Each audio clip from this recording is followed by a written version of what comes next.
Hey everybody, welcome back to Gumbodia. Today I want to show you guys a little bit of a update on the mountain removal. So here is where the mountain used to be. These chests, I just placed them down as I mined the mountain away and my inventory got full.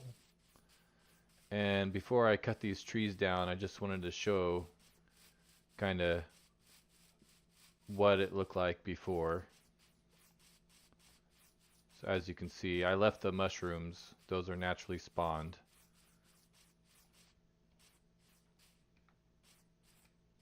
So what I did is as I dug down, there was kind of like a hilltop over here and here, and as I dug down, I just put dirt over the layers of rock.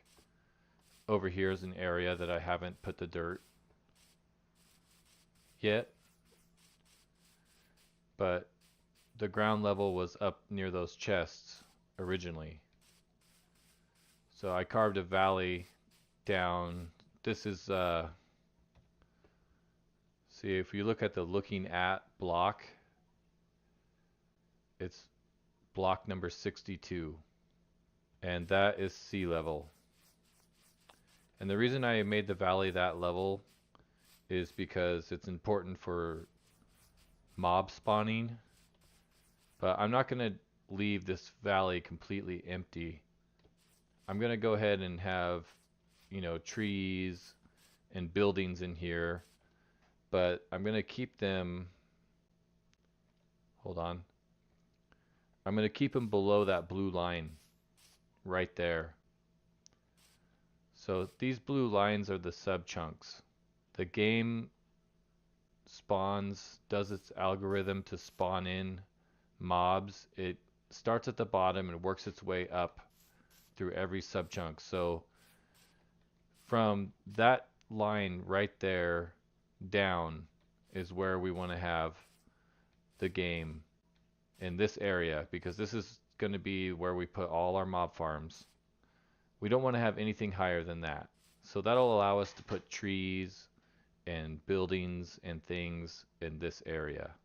And forgive the super flatness of this valley, but I did carve it out from a mountain, so I feel like I earned the super flat area to build. But I will spruce it up. It is just basically a blank canvas right now. So today is going to be the day that we start working on the Drowned Farm. And I'm going to take a little break before I go insane from digging. I only have a little bit left to do, but I still want to gradually slope these mountains out on both sides to make more of a natural looking valley. And I'm going to put a river and some ponds in the valley that are not in a naturally spawned river biome. The water will be outside of the river biome, and that's important because we don't want to have any spawn spaces for river biome stuff except for in our farm. So this is going to be the main area where we do our drown farm. And let me turn on these chunk borders. So as you can see, it's right in the middle of 4 chunks.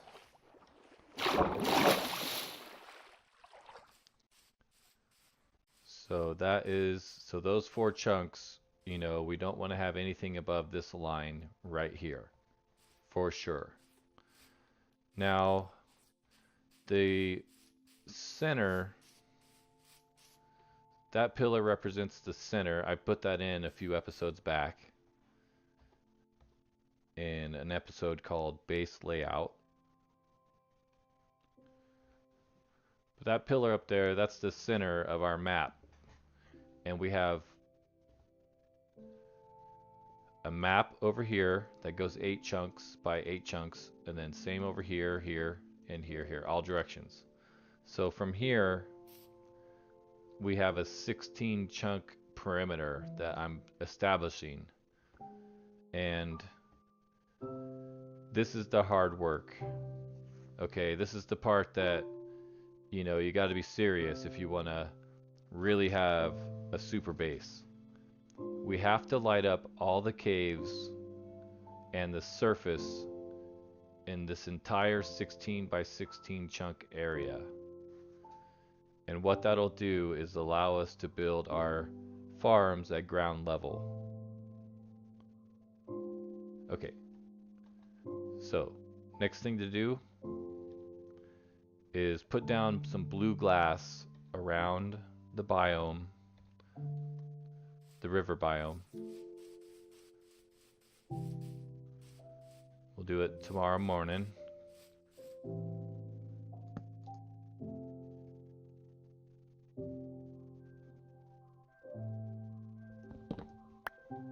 All right.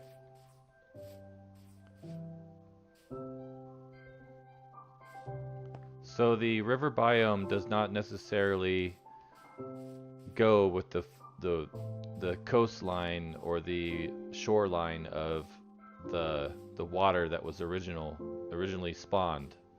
It can be off by a few blocks. So what you got to do is do the F3 and then look at the biome on the left, kind of in the middle, above the light line biome, and it says Minecraft River. So as you can see right here,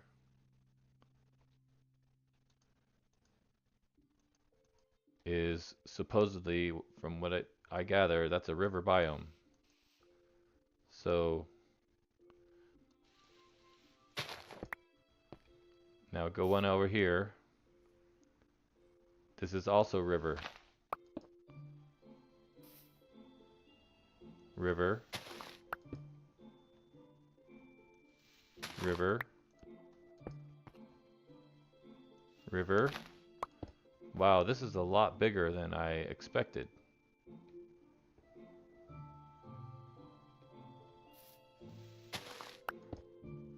River. Tanga Mountains. Alright, so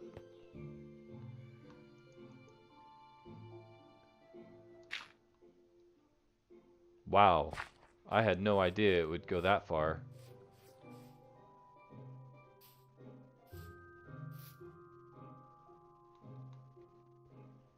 That's fantastic. That'll give us a much bigger area to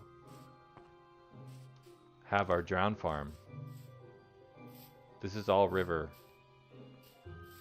Tanga Mountains, river.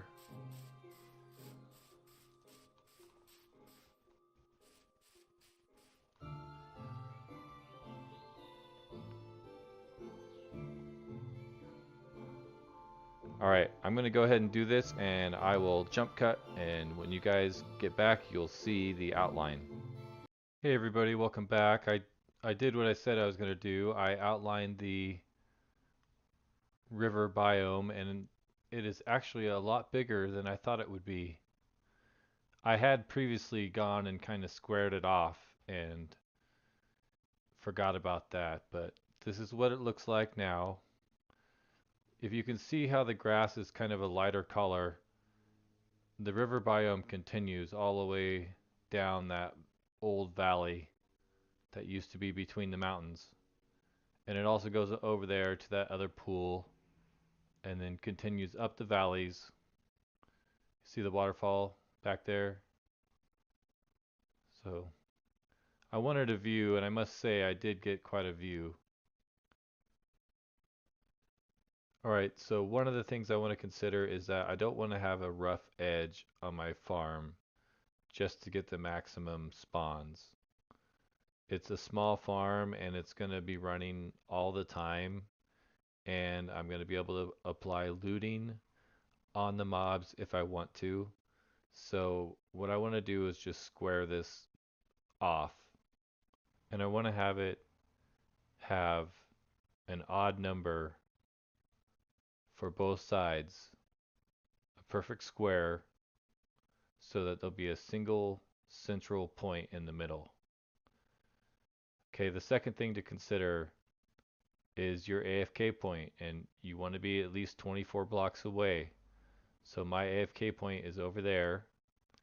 It's going to be about 20 blocks below the surface, and it's going to line up approximately with the center of this farm. So we want to be 24 blocks away from that point. Now, the third thing to consider is that this farm has to have a roof on it, or it wants to be dark. The spawn rates will go up if it's dark.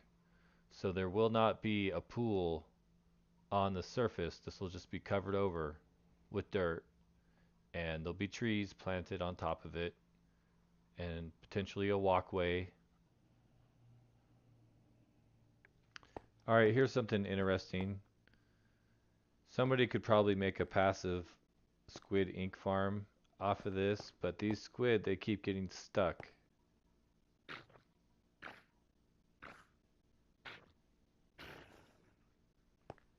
Rip. I'm sure that if you could basically isolate a shallow pool like this and not have any other water within 128 blocks of you, and you AFK'd 24 blocks away,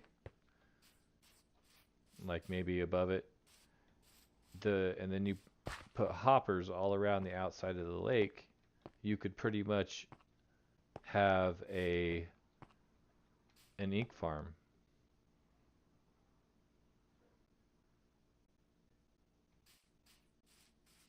But I have another idea for an ink farm that might work even better, so I'm going to try to do that here. So I'll tell you about that when we get to that step. Alright, so what I'm going to do is work out the central point and the most water I can get in a odd numbered square. Okay, so I'm going to work that out in a little speed footage clip. So here we go.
All right, well here it is. This is a 19 by 19. It's got the odd center with the 1 block center like I talked about.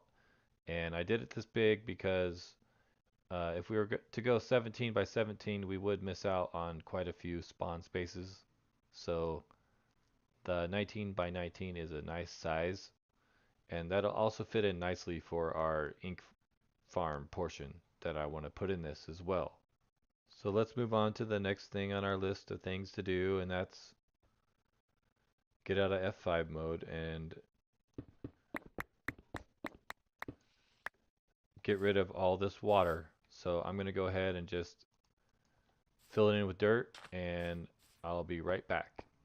Okay, so here we are again, and I removed all the water and double checked and make sure that we were still good with our measurements, and the next thing to do is go ahead and dig this down.